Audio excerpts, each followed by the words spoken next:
It's a pleasure to be here to share some research that I've conducted over the past, 30 years, looking at a number of issues related to the Black body in photography. One, I'd like to start off by saying that I've been researching and teaching and writing on the visual arts and history for a while, and it's just in terms of looking at this history, I wanted to think about ways to connect this exhibition, which is an honor to be here, with the idea of the history of Gordon Parks here in Berlin, but also to think about how today what's going on in America and the way images are seen from the aesthetic to the political have shaped our understanding of the Black body. I also would like to start off with a quote by James Baldwin. He says that if you don't understand yourself, you don't understand anyone else. And another quote by James Baldwin, he wrote in 1961, and it's about Bobby Kennedy, who was then the Attorney General. Bobby Kennedy recently made me the soul-stirring promise that one day, 30 years if I'm lucky, I can be president too. It never entered this boy's mind, I suppose. It has not entered the country's mind yet that perhaps I wouldn't want to be. What really exercises my mind is not this hypothetical day on which some other Negro first will become the first Negro president. What I'm really curious about is just what kind of country he will be president of. He wrote this in 1961, and we think about it today. How do we imagine what kind of country, I think, is a powerful context in which to think about Gordon Parks' work. So this talk provides a portrait of America in all its complexity. It has many stories, many connected stories about the immersion in activism from slavery to the present, but also to think about the uneasy history of America, and to think about how young photographers at the time that Gordon Parks was photographing, when he thought it was really important to rethink this history and to begin a way of looking at images. So I really believe that photography is both, for me, is both personal and political. And so in terms of my research of looking at the concept of beauty too, I'm often thinking about the ever-evolving research about beauty and how beauty is posed, embraced, imagined, but also is denied when we think about the Black body. And it's a central way of me entering a way that to make Black people visible on a humanistic level. So this talk also thinks about how photographers, contemporary photographers, are looking at these histories. And I'm going to begin with the work of Carrie Mae Weems. And Carrie Mae Weems says she's posed in a 19th century style dress. It's a quilt, so she's honoring the work of women from slavery who created quilts. And so she's honoring that style. But she also says, I looked and looked to see what terrified you. So she's looking at this history through a reflective mirror to see what terrified people about Black subjects. So beginning with this image here is a daguerreotype. And it's a daguerreotype, one of the first daguerreotypes made of an enslaved Black person. J.T. Zealy was a photographer living in the South who was hired by Louis Agassiz to photograph Black people to prove in his mind that Black people were inferior.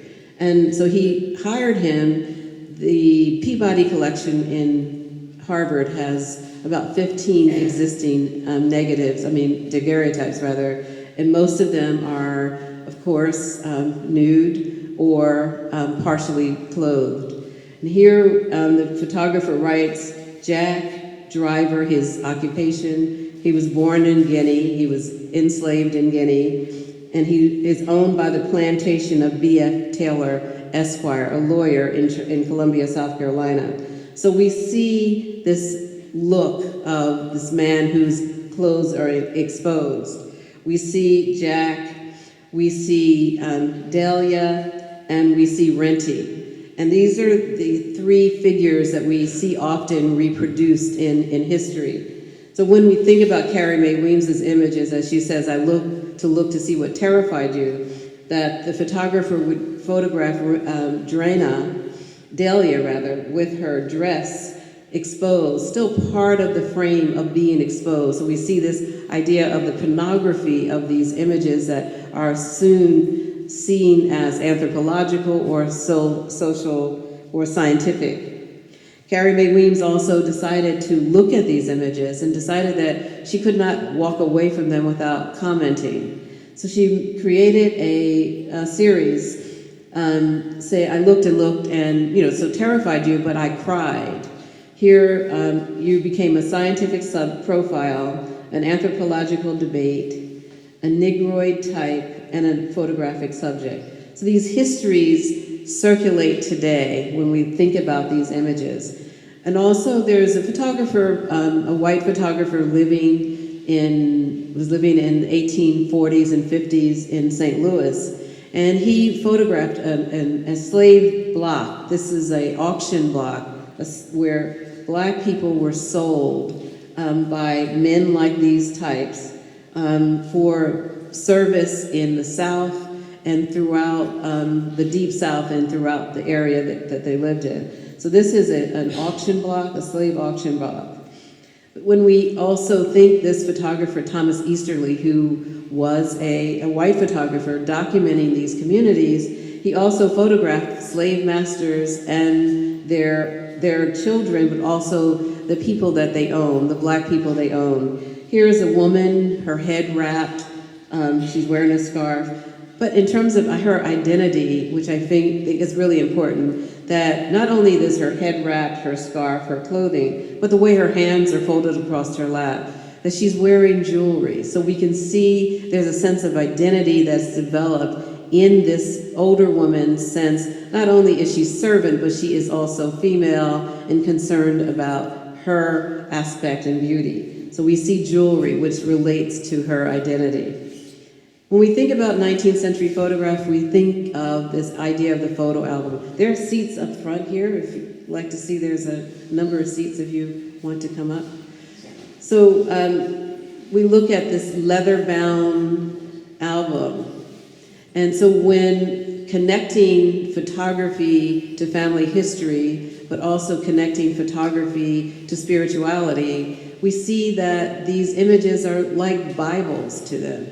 The people would look into, so photography became kind of a biblical moment, and we see the preservation of gold leaf, gold lettering, leather special. The images, such as this type of image, this is a time when Black bodies were often, some freed and many enslaved. And this is also Thomas Easterly, where he photographed enslaved women and men, but also free people of color in the States. So we see this image here of a woman unidentified, but she has a book, she's reading a book. So we begin to think about why is it important to have certain props and certain kinds of objects in a photograph to also disprove the negative images that were often described that Black people couldn't read or write. So here is this sense of how do we read these images of the past. Another image. Jewelry, a signifier, a book, a signifier in terms of reading this Black body. One of the most significant images that I identified during my research over the past 10 years was this image here as a runaway, quote, runaway slave ad, which I believe a self-emancipated person. So I want to change the idea that she's running away, that she decided to self-emancipate from her enslaved state. And here her name is Dolly. There's $50 reward for Dolly. The owner of Louis Manicault, her owner, posted this ad in a police station in Georgia. It says, ran away from the yard corner of Jackson and Broad Street, Augusta, Georgia, on the evening of Tuesday, 7 April 1863, a woman, Dolly, whose likeness is seen here. She's 30 years of age, light complexion, hesitates somewhat when spoken to, and is not a very healthy woman, but rather good-looking, with a fine set of teeth. Never changed her owner, and has been a house servant always. It is thought that she had been enticed off by some white man, being herself a stranger to the city and belonging to a Charleston family. So if you see this person as he describes, send them to the Augusta police station. It's important to note that during the 19th century, rarely would you find a photograph on a self-emancipated / runaway slave ad. So this is rare as an object, the photograph. The fact that she's cut in half, this image, to post this as, on the figure, but also that she's in a fancy photographic studio. We can see that based on the type of chair that's there, and also, excuse me, her head wrap. So we see these images that see Dolly in quotes underscored. We see Dolly is rather good looking. And then we also see this sense of possible betrayal as we read the way that it's written, that Dolly portrayed him, left him for a white man. So we have all of this kind of unspoken language about desire in this framing of this image. A really significant image as we see women. Also important just to think about this history is during the Civil War, that there were a number of black men and women who joined the service, as well as children. This is a photograph of a Civil War soldier. He decided to, once he was allowed to fight, that he decided to go into the photographic studio, pose in front of a backdrop that showed patriotism, the American flag, the pistol, and the rifle. So we see this narrative as an important way of reading black manhood during the time of slavery. That Lewis Douglass, who was the son of Frederick Douglass, is posed here, arms folded, high above his chest, also reading the fact of bravery. He also wrote often to his then fiancée about the war, who died and who lived in terms of who was injured, but also defining the experience of why he and other black men fought. And most of us who were educated in the history of slavery, we only were taught that Abraham Lincoln, quote, freed the slaves, but we also know that black men and women also were central in their own freedom. Images of workers who stayed on plantations after white masters left, to images such as this image of Frederick Douglass, a significant figure who wrote about slavery, wrote about the importance of photography, but also that he believed that photography was biography. He felt that if you pose for a portrait dressed a certain way, that one could find a way of reading humanity through the portrait. Another significant image is this one here. It's a portrait of a washerwoman from the Union Army during the Civil War. So we again see this aspect of not only women and work, but we also see a woman who is posed with an American flag pinned to her breast, a woman who has also the U.S. brass button pinned to her chest, and also the fact that there were men and women, many servant women, who believed that if they were photographed, that also they could become a part of this humanizing experience and preserving their presence during this time period. So we see this is a time when black people could not look at white people directly into their eyes. So we begin to see how photography was a way of reading these spaces. We see her style, we see her strength, we see her beauty through the way that she's looking through the image. But we also see the photographer is complicit in creating this image, that he decided to paint her cheeks with a little blush to give her a humanizing figure, but also here we begin to see the red, white, and blue of the patriotism. Because these are also images that were used where white families, enslaved families, believed that they wanted to photograph their human property to show that they were fine, that they were living well, they were dressed well. And this is something that was central for them to read, for the anti-slavery movement to see that, oh no, we're not mean to these people that we enslaved, we're dressing them. And then but look at her stance, her pose, her way of reading her image as she's photographed holding the young baby. These are other images of washerwomen, just in terms of how they're photographed. I think it's important to also notice the glasses that are seen here, that we also see there's an aspect of healthcare, that women are seen in terms of the reading, that they're part of this. Families who bought their freedom, women who were washerwomen, who bought their freedom and their children's freedom. This is during the gold rush. And there are chairs up here if you'd like to come up, just so you won't have to stand. But here are her family. She was unable to bring her family, her young son on the right, because the owner would not allow her to buy her son. So ways of reading these images. In order for washerwomen to travel, they had to wear tags. And this is a Confederate tag, washerwoman, so that she could travel through the South, legally, and not be re-enslaved. And here are other images. And what's important about this is that this is post-slavery. This is a woman who was photographed. This is a tintype.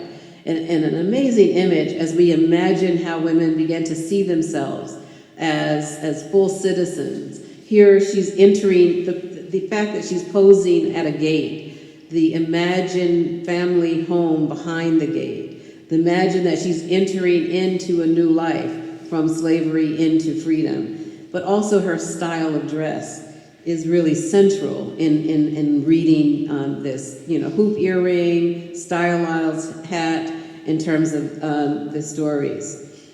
At the same time, as we go through this back and forth history of reading the Black body, we also see the image of Otabanga, who was taken out of, in prison and taken out of the Congo, placed on display in the World's Fair of 1904 in St. Louis. This is a book that was recently published by a colleague, Pamela Newkirk, that Otabanga was a young man who was placed in an orangutan cage. So again, trying to connect these multiple histories and reading the Black body. That he was seen as, quote, a pygmy. A sculpture was created of him.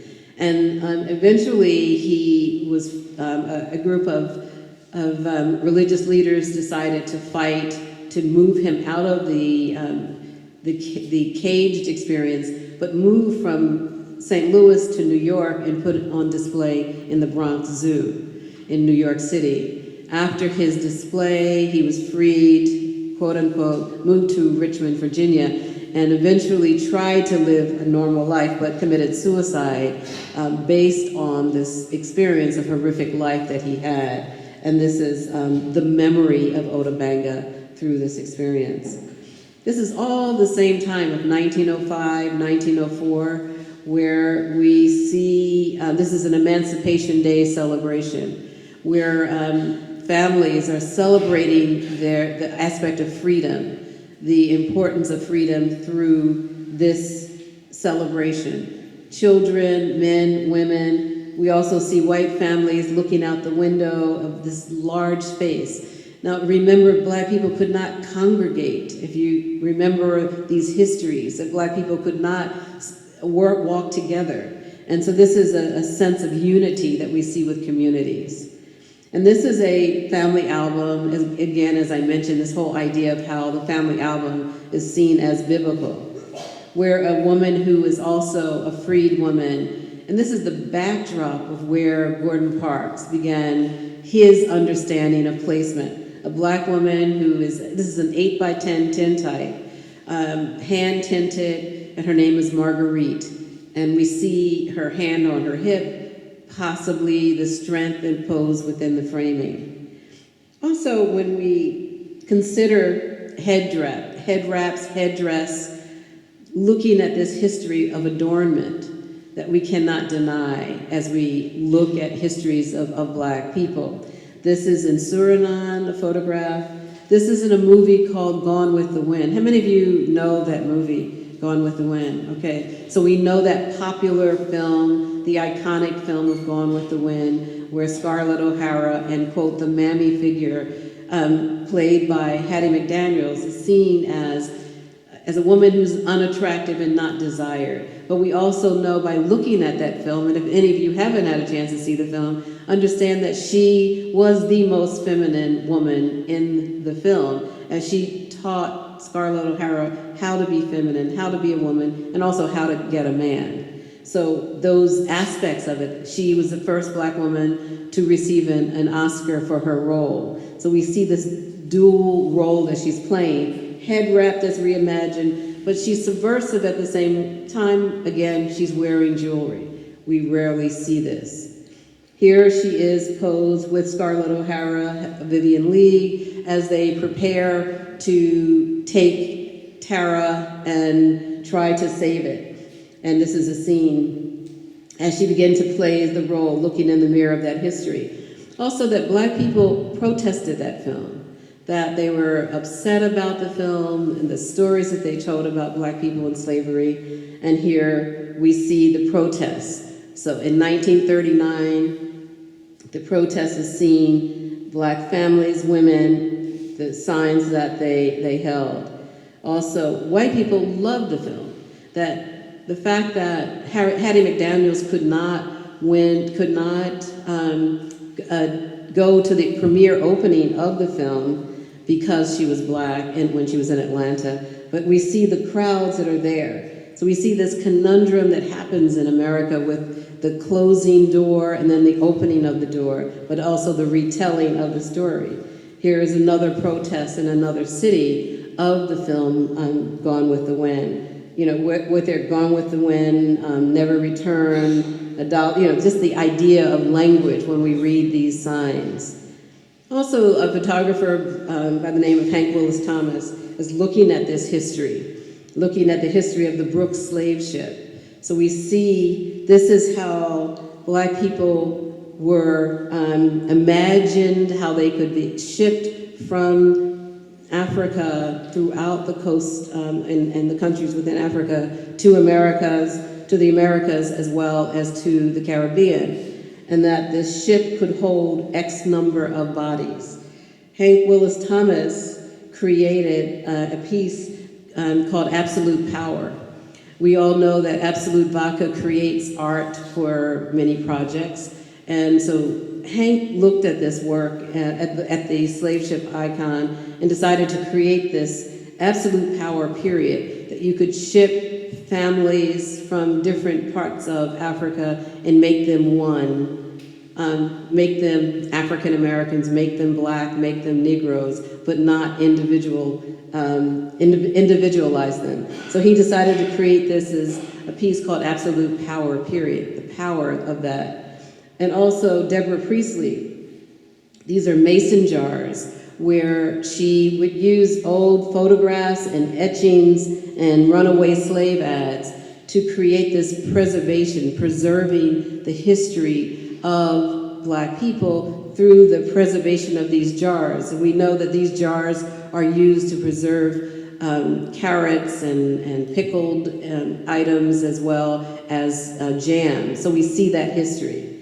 We also I just wanted to connect the idea of the headdress, how the shame of Black people who, because of Mammy in the Gone with the Wind image, but we also see the connection to the adornment here of dress and beauty. We see the range in Brazil and in Cuba of how women adorn their heads. And then also during work, this is in World War II London, when women were working, that they used the head wrap not only for adornment, but also protection of their hair. We also know in Rosie the Riveter that we could see this figure as as empowering, but then when we see it with the image of Mammy in that image, we see it as disempowering. So how do we change the script on this image of women of wearing the head wrap?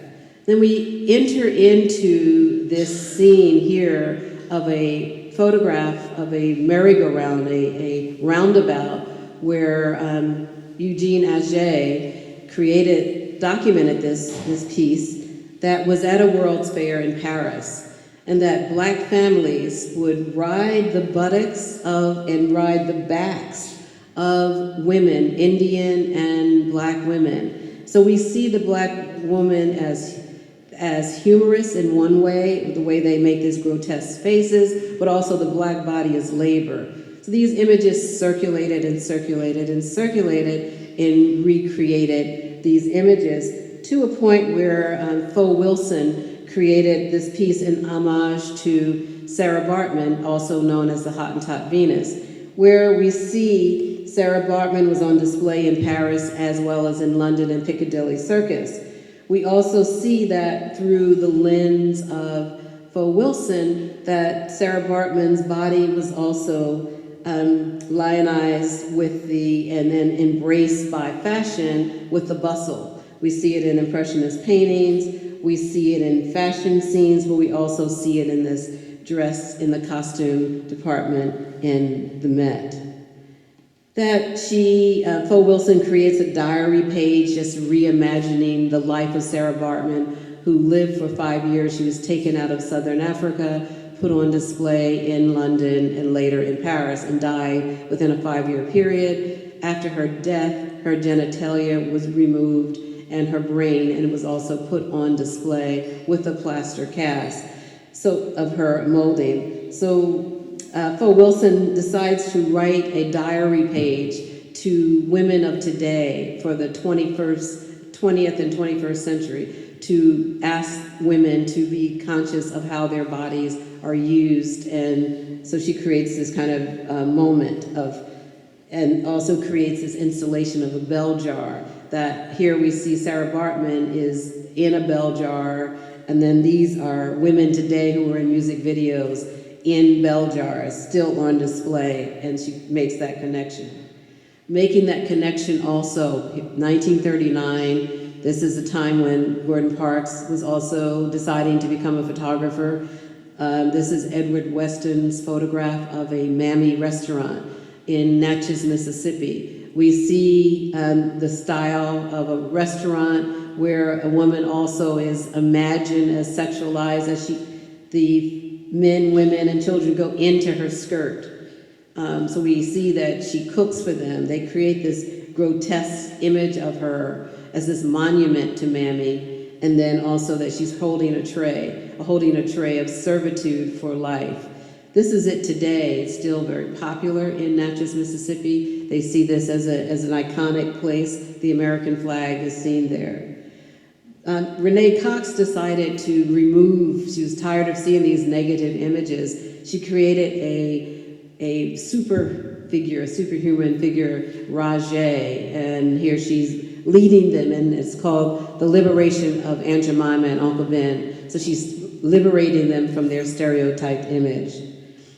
Mary Sibunde is another artist living in South Africa, who says that black women in this, quote, Mammy image as domestic workers are caught in the web of history. And that she says that they have to be superwomen to live and survive and take care of families. So she creates this kind of cape. Imagine this cape of how women are protected. That women during slavery, such as Charlotte Fortin, left a free life in Philadelphia, a privileged life in Philadelphia, and moved to the South to teach black children how to read and write, recently freed children. To a woman by the name of Molly Chestnut, who decided, and as we reimagine the history, Molly worked as a maid for Mary Boykin Chestnut. And after slavery, they became business partners in this history. This is a photograph in 1905 when Mary Boykin wrote a diary and published a diary about the experience of her relationship with Mali.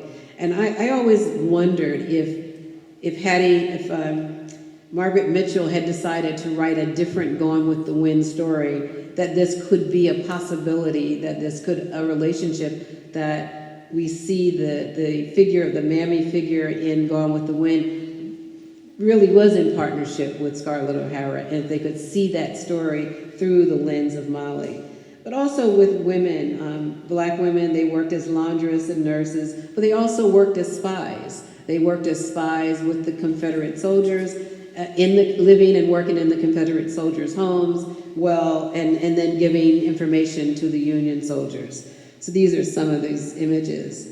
And then we see this figure, a photograph of Josephine Baker, who also worked closely with, as an entertainer, into transforming an image of a freed woman who could also entertain, become, quote, the stereotype, but also be desired also to be active as an active person during World War II. That artists, and there's a bunch of artists, and a number of artists who are looking at history, historical paintings, historical figures, to create work and placing the black body in these histories. This is Awal Erukuzu, whose work is entitled Girl with Bamboo Earring, connecting to Vermeer's Girl with Pearl Earring of the 17th century. And that these images are often connected and saved and preserved in these histories.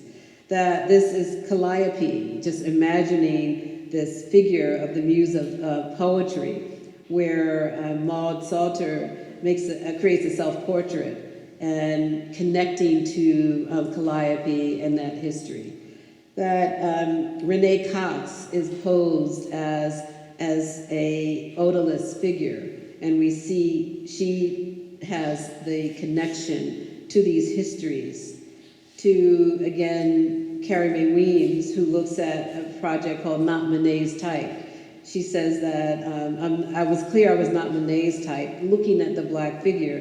Picasso, who had a way with women, only used me, and Duchamp never even considered me. She says in the next image, but it could have been worse. Imagine my fate if de Kooning had gotten a hold of me. And so these images that she said that she took a tip from Frida from her bed painted, who painted from her bed, and she says because she began to see how she could imagine and create her own work through her own image. Another photographer, Omar Victor Diop, is from Mali and Paris, and he's looking at histories, how black bodies have been ignored and overlooked through this image of Jean-Baptiste Ballet, who was a freedom fighter during the Haitian Revolution.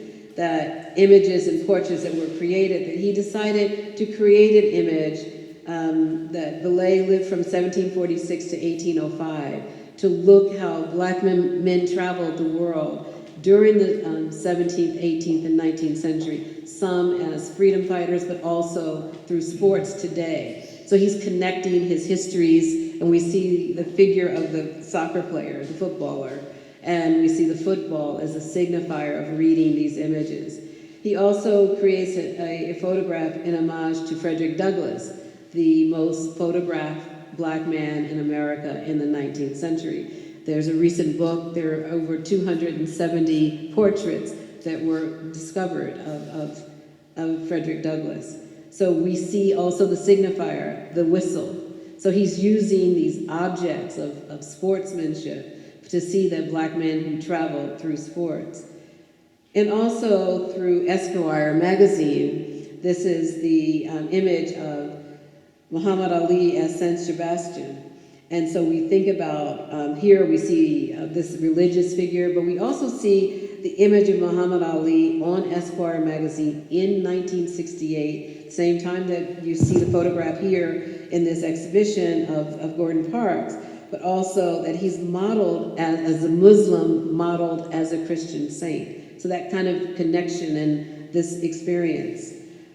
We also see the work of Ernest Withers through I Am a Man, the Memphis sanitation strike. So 1968 was a pivotal year in America, that black men holding up signs said, I am a man, based on these figures. That here is work by Hank Willis Thomas, who creates a piece, I Am a Man, looking at that history. I am 3/5 of a man, asking the question, am I a man? And then answering, I am a man.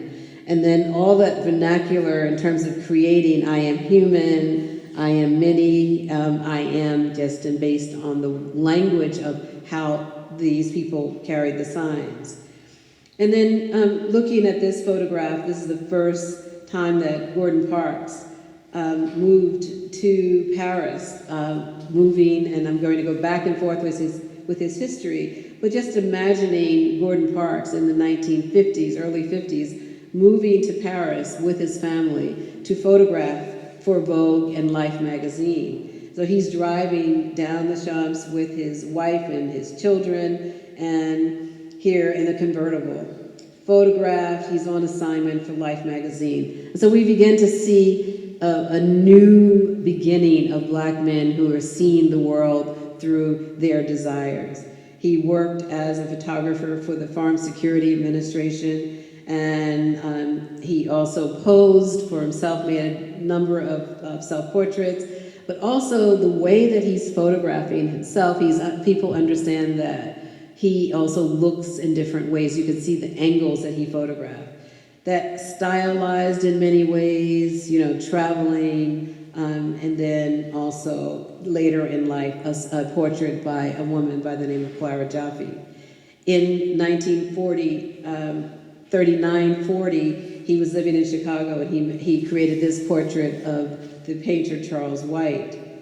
That he also, within that period, he created a portfolio and won the Roosevelt Fellowship, and made this image as a result of moving to Washington, D.C., upset about the experience of segregation, unable to how black people lived in Washington, and decided to photograph this figure here, Mrs. Ella Watson, and here he decided to photograph her at work.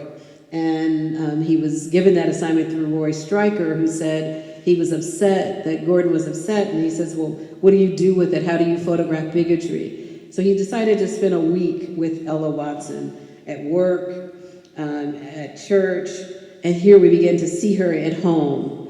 And the framing, the way that Gordon frames her, he has 3 dimensions within the frame. He has her parents' portrait on the mantle, he has her adopted daughter in reflection in the glass, and then the 3 children that she's raising.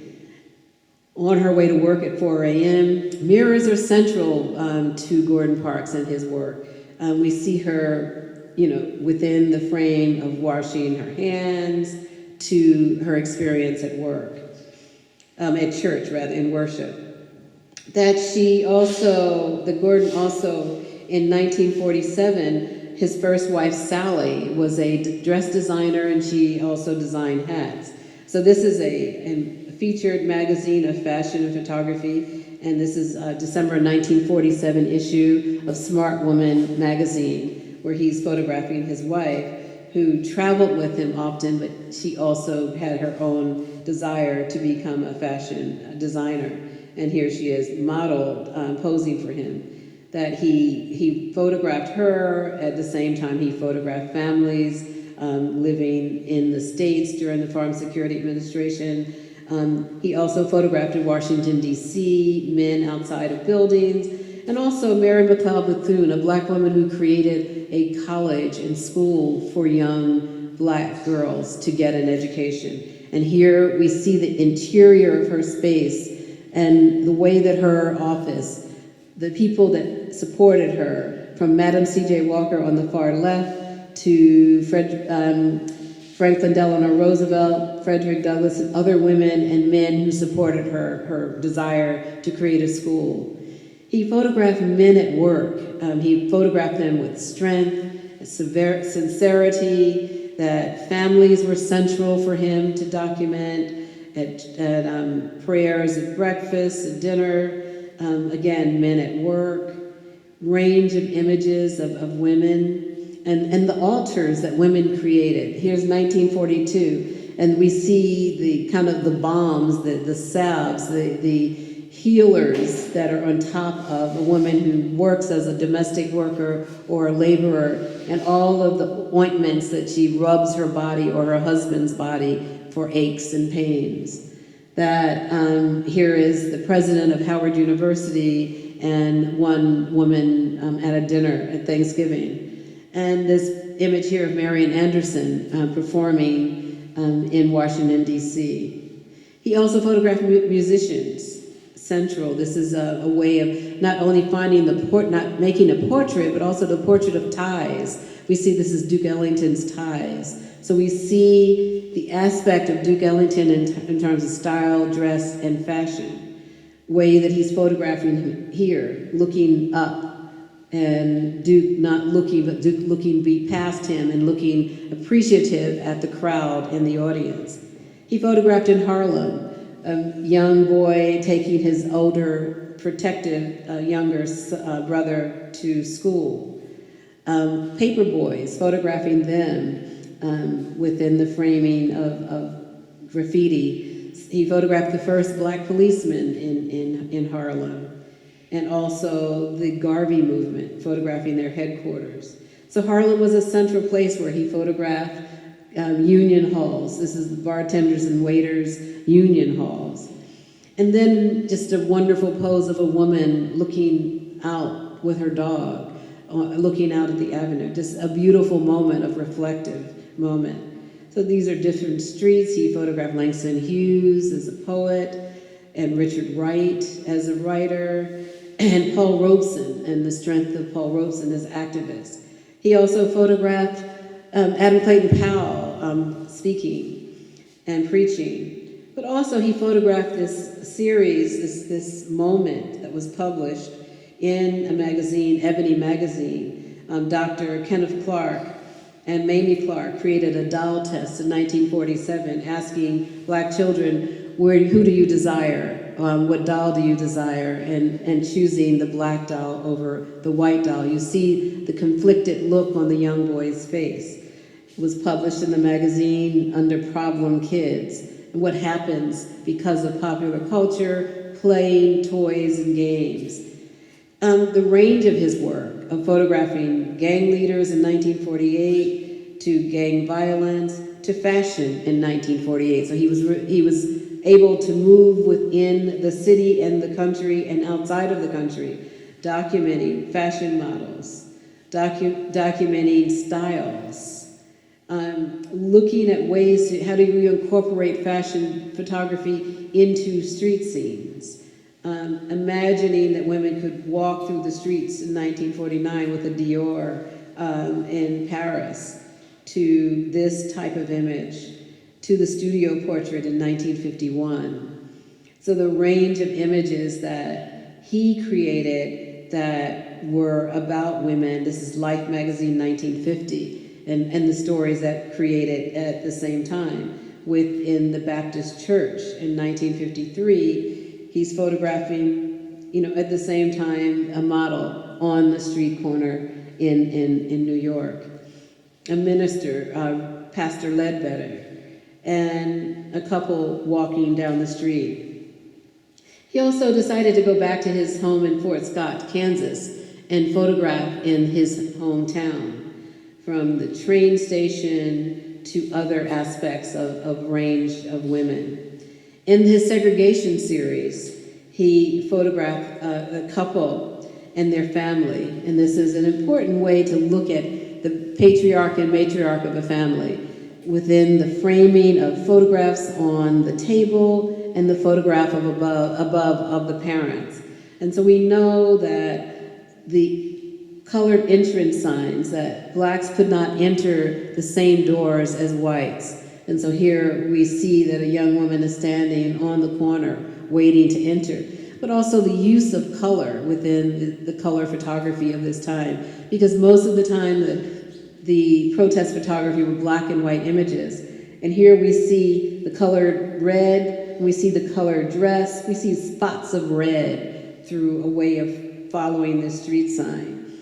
That church in the South in Alabama, as he's photographing there, photographing the segregation signs, white only, colored only, families on the porch, that a young older brother has to hold a rifle to protect his young brothers and sisters while they're doing homework. And this is the type of classroom that Black children had to study in the South in Alabama when they were trying to find, protesting to have equal education, equal rights, and looking for equality. Here we imagine this scene here at the airport where a Black woman is holding a white baby and documenting this scene. Life magazine within the scene of 1964 where a young boy is hungry and crying, and Gordon photographs them. So the range of images that Gordon created, from Muhammad Ali to Malcolm X to the Nation of Islam, and the images of Malcolm X leading a protest about police brutality in Harlem, to Stokely Carmichael, who was a SNCC a leader at this time, and he's also talking about not only the South, but also talking about Vietnam. And that these are young women on campus, men and women on the campus of Howard University, talking about the experience of Black men, the number of Black men who were lynched in the South, and leading this protest. Ernest Withers is photographing young girls who are leading, these are young children who are leading the protest, entering into white-only environments to go to school with the help of National Guard. To Bruce Davidson's photograph of a young woman wearing her pearl earrings, her cardigan sweater, it's twisted, her arm is twisted all the way around as they're about to arrest her because she's trying to fight to have an opportunity to vote. But we look at the suspense and excitement. You see the backdrop of this photograph, the way that Bruce Davison photographs this image. We see another story develop, Damn the Defiant, as we see this image. That the boycotts on the food counter, lunch counters, were students. And it's really important to think about how student workers are central to this movement, that they're young people who are making the difference, that they painted their faces white to say that they could vote only if they were white, that images here of the type of school board, also photographing the Ku Klux Klan and the difficulties what it meant to photograph a racist with a white Klan uniform on, and then also photograph on the other side. This is all Bruce Davidson, these three images here. Photographing the young girls singing within the framing. Fannie Lou Hamer, who's also speaking about the right to vote. And just imagine the first time a Black woman's allowed to vote. See the pure joy that she just imagines her future through this opportunity to vote. Monita Sleet's photograph of, Monita Sleet was the first Black photographer to win a Pulitzer Prize because of this photograph of Mrs. King at the funeral of Dr. Martin Luther King. The image here of a woman who, again, see, I'm pointing out things that probably seem normal, but we have to understand what it meant for Black women to dress, to try to prove their humanity against this racist backdrop of America, that they wore pearls, they wore jewelry, they were asked to look at me and see me as part of America. And so this is part of why it's important for me to point out the signs of jewelry and dress within the frame. We see the dress of this man here who is going for the protest, and then how his clothes are ripped off of him. We can relate this back to the brutality of slavery within these images. That Gordon Parks also photographed Kathleen Cleaver and Eldridge Cleaver when they lived in Algeria. And this is images of the Black Panther Party and the rally, the headquarters in Oakland. This is in Washington, D.C. This is in New York City. So we know that the Black Panther Party also, 1968, 69, and 70, very active within Black communities, within cities throughout America, but also there as political voices to protect families. We see the importance of protests. We see this photograph of I'm sorry, throat. We see this whole aspect of Fred Hampton, and is there water there? Okay. Of Fred Hampton speaking in Chicago, and he is talking also with reporters about counterintelligence program and the FBI, and the importance of this image is that Fred Hampton was 21 years old, a leader of the Black Panther Party, who was killed weeks later as a result of his vocal and active history within the communities. That the FBI was threatened and afraid of these young Black men who had courage to speak about national and local news. And here is Philadelphia, a pre-dawn raid at the Black Panther Party in Philadelphia, where men were stripped and handcuffed and arrested. We also know that Elaine Brown, one of the women leaders of the party, as she speaks.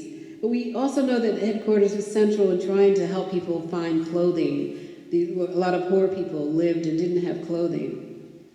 This is a photograph by Purple Jones in Oakland, where it was important to feed children, to have breakfast programs for young children so that they could learn, so they can study in schools. This is Stephen Seamus. This is a lineup of this is when Huey Newton was arrested in 1968.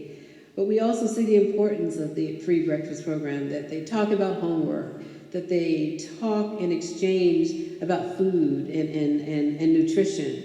And this is prior to programs that the federal government had started to feed children. And so this is why this is a central story. But these sandbags that many of the Black Panther Party members and their families had to live behind, these sandbags that line their walls in Chicago and New Haven and Oakland and Philadelphia, because they were often shot at by police. And so we see these bullets on the photograph here. We can see the target, quote, practice of the Huey Newton sign. Angela Davis speaking. And so we see the strength of women and men and all young in these communities. And contemporary photographer Sheila Pre Bright creates a series called Plastic Bodies, looking at the images of how children played with dolls, Barbie specifically, and how hairstyles and body image was central to looking at the distorted ways of reading Barbie and young children, how children's toys would central to the experience.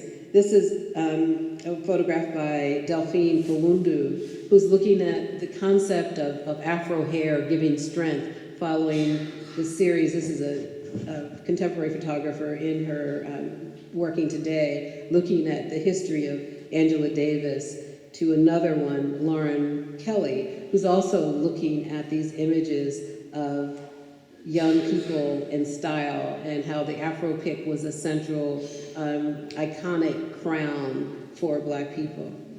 And this is a photograph by Viate Ross Smith, looking at how do we see Black families, Black men, Black women, Black children, if they're wearing hoodies. And how do you compare a white kid with a hoodie and a Black kid with a hoodie? And how these images are seen from Asian to white to Latino to Black. and hear what happens when we stereotype these images. And who are you afraid of when you look at these images? Different hairstyles, from movies to today with images of Black Lives Matter. Working in Atlanta, Sheila Freed Wright is photographing some of the young protesters, and she felt that following their signs, following the images that they from be a part of the solution and get out of the way or get out of the way, speak no evil. Following in the footsteps of the children of the 50s, of looking at how young girls are protesting, and it's Just Say Her Name protests, of the image in St. Louis, to this image here of reading the sign, Stop the Violence. And then also looking at how movie and TV stars are part of the movement, and raising their fists. And the aspect of stop profiling, stop criminalizing, stop ticketing. Many people are ticketed for going 5 miles over the speed limit in order to pay the salaries of police officers because they need money for their municipalities. And off duty to fight for our freedom.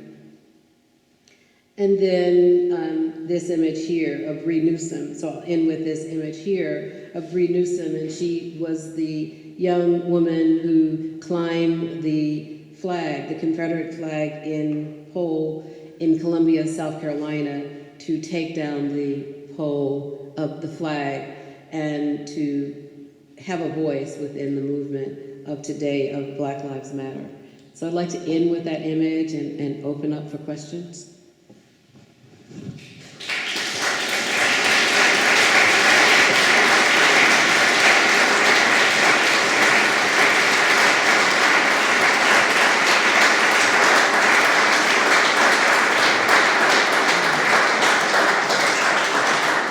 Thank you very much. Maybe I can start with the first question. So you explained how the black body became, through photography, an object in 19th century. And I was always wondering when the first photographers started to work with photography as a medium.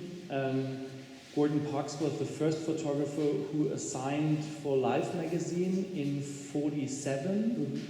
And were there other black photographers before him working with this medium? Gordon Parks was the first black photographer working as a photojournalist for a white magazine. But Ebony magazine also started around the same time in the 40s. And there were a number of black photojournalists working on the black press. So there were black photographers worked in the black press from as early as the 19-teens and magazine, so it started then. But the first black studio photographer worked in 1840 in Hartford, Connecticut, as well as in Cincinnati, Ohio. So there were black photographers working then as studio photographers. Are there more questions around?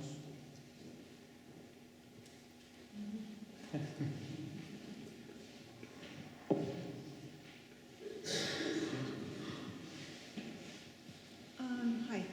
Are there any, are you aware of the CamFest, the home movie project for the Asian Americans, where they're taking home movies and presenting them as their early history? No, I'm not. Do you know of any African American or other black initiatives to self-document by going back to home photography? And yes, Terry Francis is a professor at the University of Indiana University, and she has a project that is following up on all of those types of home movies as self-document and creating that. So it's a movement in African American communities as well.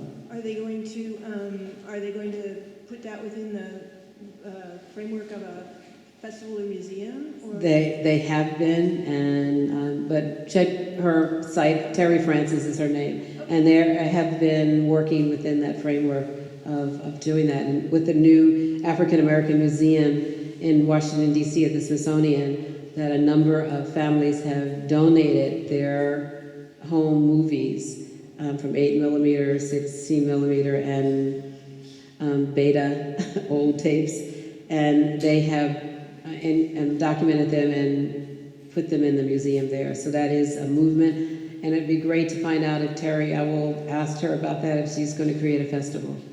Yes. Mm-hmm. It's really great to see them put together family histories that members of the family put it together, and then they create a presentation out of it and their own narrative of their family and of the Asian American communities and that were kind of forced together and Pacific American. That's great. And is this in the West? Yeah, it's in San Francisco. San Francisco. It's the Chinese American Film Festival. Okay, great. I'll look for that. Thanks so much for sharing that.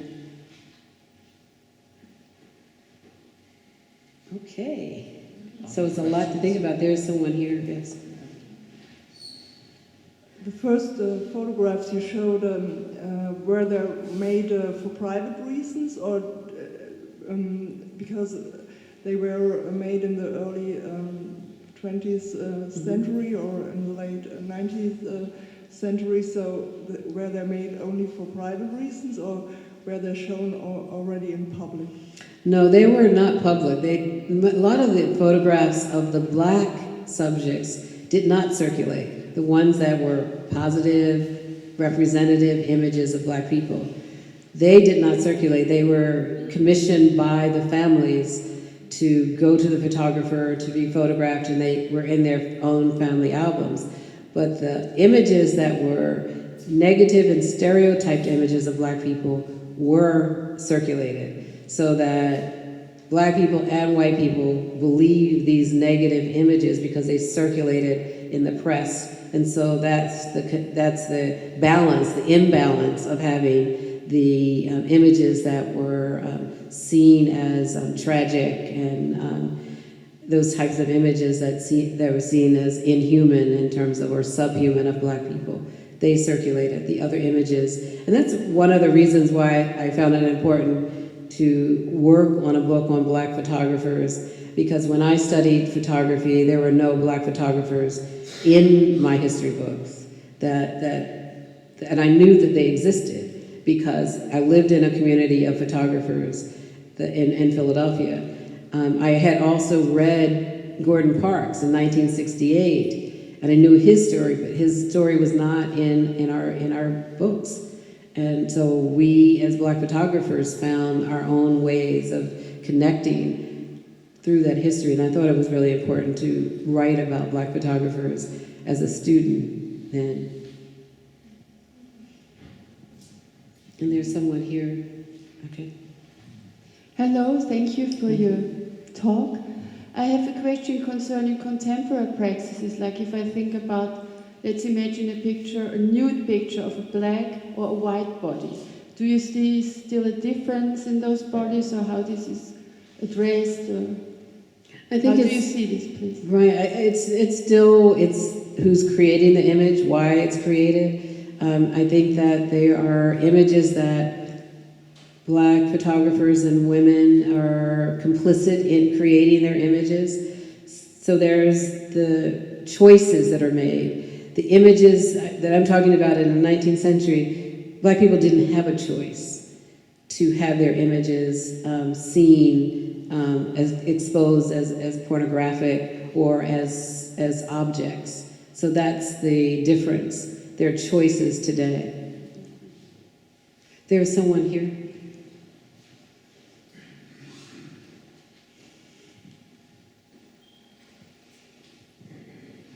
Yes, thank you.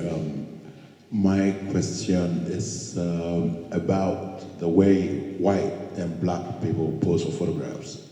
Would you say there's a fundamental difference between the way whites pose for photographs and blacks pose for photographs? I don't think so. I think that I go back to Frederick Douglass, that I strongly believe that people reimagine their personalities in front of a camera. That if they want a story, they want a sense of entitlement or a sense of beauty or sense of self created that they construct an image. And having an image constructed in the photography studio is where I think it's really important. And I think it's created, it's across, it collapses in the photographer studio. I don't think that there's a difference in posing unless there is a photographer who's deciding to pose a person to subject them to dehumanized images. What do you think? I think there's a difference. Mm-hmm. Tell me why. I always see a difference. Mm-hmm. I think what I see mostly when I look at black posters, black people in posters and white people in posters, I always have this very undefinable feeling that the black person's facial expression is always a bit more modest, and I always think the whites are more in your face, a bit more aggressive, a bit more like, this is who I am, whereas black expression always seems turned a bit down. I don't know whether I'm the only one who says this. Well, I think that's important. I'm thinking of timing. I think that there are some people who, in the 19th and early 20th century, did not smile in a photograph. And that was mainly in terms of black people because black people were known as grinning and seen as humorous or that type of image. So I know that a number of images of black people made conscious points of posing in a different way. But today, I don't see that difference. So that's a good point to bring up. So thank you for making me think through that. Thank you, everyone. Other questions? It's not a question. It's just a thank you. Thank you very much. It was for me really amazing to hear you talk and to think about some of these things. You know, my own history is very connected to lots of the photographs you showed. And for us, we didn't get taught lots of things like this at school or anything, so thank you. Okay, thank you.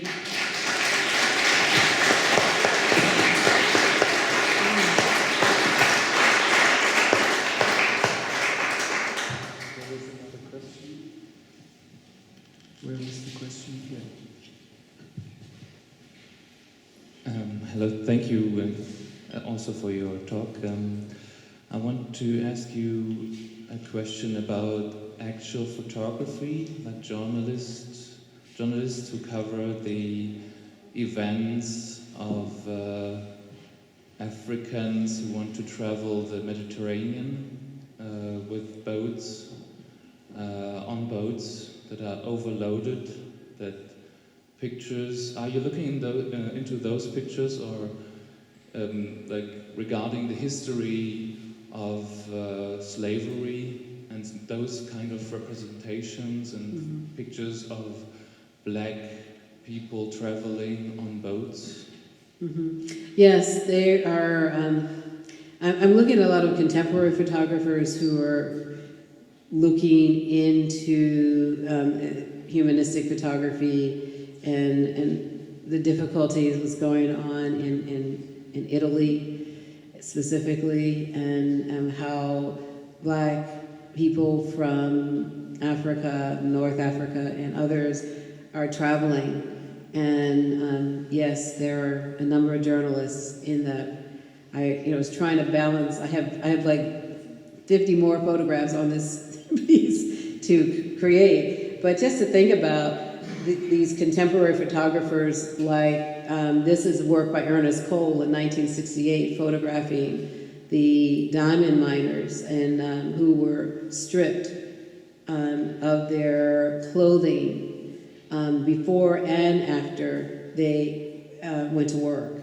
And so we see this image as a dehumanizing image of men who are seen with their hands up to, quote, prove that they're not thieves or any way, but then they also demean these men. And then Hank Willis Thomas created a piece about these images of just hands up, you know, this kind of hands up moment, which is similar to what's happening in Ferguson and in the States, where black men are stripped, hands up, constantly going through this.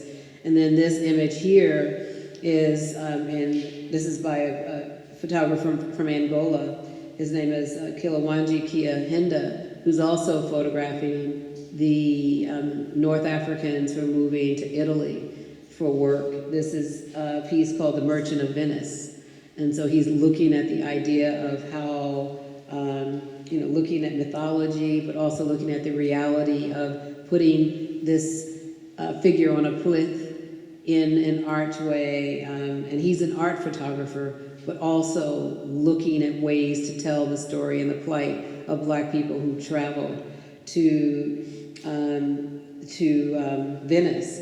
And then to see this image here of a photographer by the name of Kudzanai Chirai, who is from Zimbabwe, who lives in South Africa, who's looking at the, quote, African condition with child soldiers, with battling within the groups there, but also thinking about the Civil War and just imagining if a woman was at the table who was head of the country and what would happen within that framing. So that there are ways that I'm looking at art photographers who are looking at the plight of migration through the difficulties in living in these different situations. So it's a part of that history.